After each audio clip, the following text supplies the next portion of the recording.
this module, I want to discuss a concept that is understood today to be at the core of every organization's ability to compete successfully in the global economy. This concept involves the value now placed on what is referred to as human capital. In 2005, Deutsche Bank took out a big ad in the Wall Street Journal with this headline: "Ideas are capital, the rest is just money."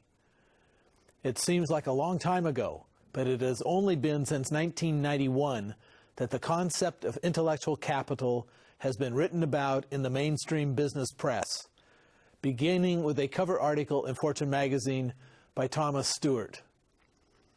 The concept goes back maybe another 25 years, but it is only recently that the concept has been mainstream.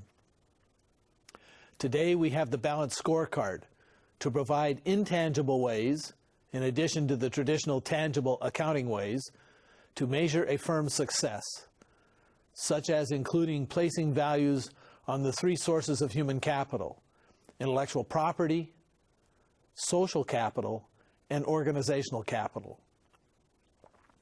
In 2002, then CEO Jack Welch at General Electric added a new item to their core values. Quote, "Prize global intellectual capital and the people that provide it. Build diverse teams to maximize it." Unquote. Now we understand that it is investment in these three forms of human capital that creates the ability to develop the competencies behind sustained competitive advantage. Some of the components of these forms of capital are: 1, intellectual capital, which includes items like patents, trademarks, brand names, and copyrights. 2, social capital, which refers to items like informal networks, communication methods, empowered teams, communities of practice. And 3, organizational capital, which includes things such as customer lists, organizational structure and formal reporting relationships, cross-functional teams, values and culture, and formally stated vision and mission statements. The key to maximizing human capital is innovative organizational management and leadership.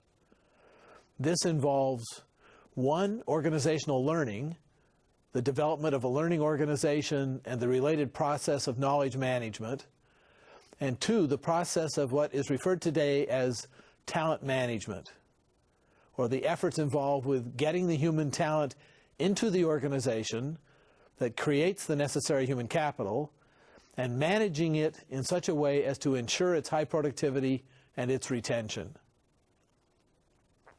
First, I want to discuss the processes involved with placing an emphasis on organizational learning, which includes individual learning, yet is something very different from that and much more than that, and creating a learning organization. The following outlines the steps involved in organizational learning and knowledge management. Every one of these steps is necessary and thus important, and each one is difficult to achieve. First, knowledge needs to be created. This involves creating new knowledge from experimenting, trial and error, seeking information from experts and those with experience, debriefing actions and activities, and R&D, and from moving tacit knowledge to explicit knowledge so that others can learn from it. The central point here is that firms need to first focus on creating knowledge from every possible source of information, experience, and experimentation. Organizational learning begins with creating the knowledge from which the organization and its employees learn. Secondly, knowledge needs to be saved. Knowledge that has been created or uncovered in the organization does the organization no good unless it is saved so that it can be made available to others in the organization. Many tools have been developed to facilitate this knowledge saving, including archives, yellow pages, and employee and knowledge directories. Obviously, some of the critical keys to making this knowledge available to everyone in an organization involve issues such as the ease of entering information, methods for categorizing the information so that employees can find it, and methods for updating the information. Fortunately, information and computer technology, intranets, individual websites, informal telecommunication and networking, have made it relatively easy to solve these issues and help make such knowledge inventories available to everyone in the organization anywhere in the world. These technologies not only make it easier to respond quickly to customer needs, drawing on the collective learning of everyone in an organization, they also minimize the cost and likelihood of duplication of efforts throughout an organization. Third, methods need to be developed for sharing the knowledge. Just because the organization has developed tools for saving information and knowledge, that alone does not guarantee that the information is readily available to people when and as they need it. Nor does it ensure that people in the organization know how to access it or are interested in or willing to access it. Part of the solution to problems with sharing knowledge involves the development of a corporate culture that values learning from other people. That is, other members of the organization recognizing they can do their jobs better if they take advantage of other people's and divisions' learning, of their experience and their knowledge, as well as making it easy to identify where that information and knowledge is and making it easy to access that knowledge. Again, information technology can be used to greatly facilitate this sharing and encourage accessing the available knowledge. The last component required for development of a learning organization and organizational learning is the actual use of created, saved, and shared information and knowledge throughout an organization. As with the other steps in this process, employees have to be willing to access and use the information that is available through the organization's archives and directories. If such organizational knowledge and learning is available, but employees are not interested in or willing to use it, the organization is handicapped and does not take advantage of its experience. In today's hyper-competitive environment and fast-paced innovation and rapid service of customers' needs, no employee knows everything necessary to fulfill the needs of all customers and clients. The organization that has been able to develop and foster attitudes among its employees about how important it is to learn from experience, as everyone's experience, will do a much better job of fulfilling the needs of their customers and will gain incredible competitive advantage. The keys to knowledge management and the learning process include two critical factors: making sure that learning takes place, learning means application of knowledge, and making sure the learning is shared and productively used. It can take an organization 3 to 5 years to develop the organizational values, attitudes, and practices that lead to these outcomes. It is only through developing this capacity to learn that today's organizations can compete on the global stage.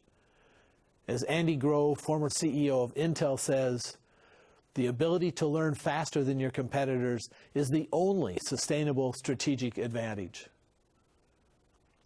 The last topic that I want to address involves the concept of talent management. This is a relatively new concept and generally is used to refer to those strategies and practices of an organization that focus on the high performers and fast-track employees.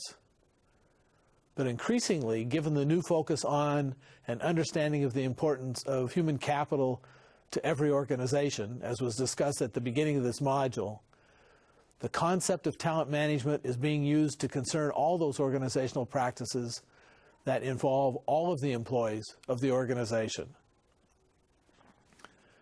I want to start by making the point that research conducted on thousands of organizations and managers from around the world by the Gallup organization has found that the best managers hire and supervise employees total package as a complete process.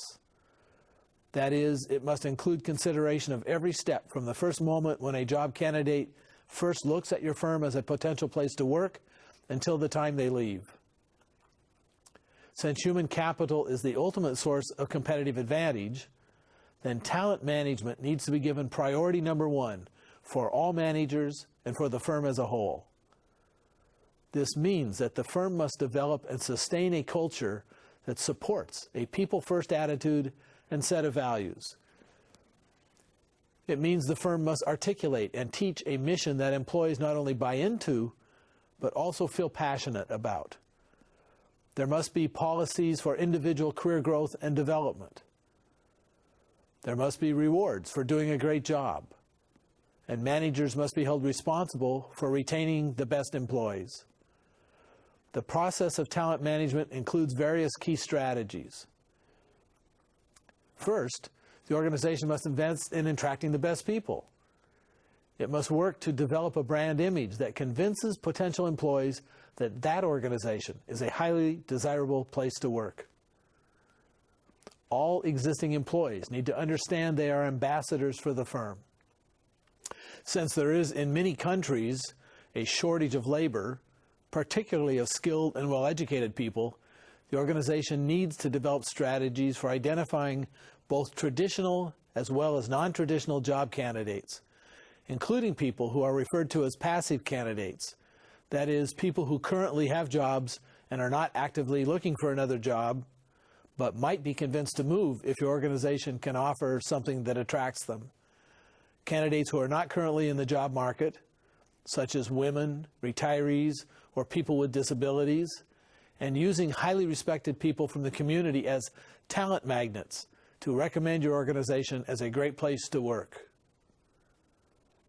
The second strategy for talent management involves choosing the right people for the organization and for the work that needs to be done. The third strategy involves managing new employee orientation. Research shows that the very first day of this orientation and its quality have a major impact. The fourth strategy for implementing a talent management program involves establishing the system for managing the brilliant people that are being recruited and hired. Brilliant and highly talented people work best with freedom and empowerment. Fifth, the development of future talent must be a high priority for the organization. The organization must commit major resources to training programs, developmental assignments, and mentoring. And rewards need to be developed that are based on significant contributions to achieving any of the building blocks of competitive advantage. The last step in implementation of a talent management program involves retention of the talent in whom the firm has invested so much time, money, and energy. Some firms, such as Cypress Semiconductor, think it's so important to retain their talent that the founder and CEO requires every manager to do everything in their power to stop any employee from wanting to quit or being hired away to go to work for another firm. Every manager at Cypress has the responsibility to convey the message that their firm is where they all can best fulfill their dreams, where they can make the greatest contributions, where they can have the most fun, and where they can enjoy the greatest rewards. Although money is typically not the most important reward to highly talented employees. In conclusion, human capital is the key to productivity and competitiveness. Successful organizations must develop a competence for managing and developing their human assets to achieve global competitive advantage. Global managerial strategy based on the principles presented will be the key to your success. I guarantee it. Thank you and best of luck.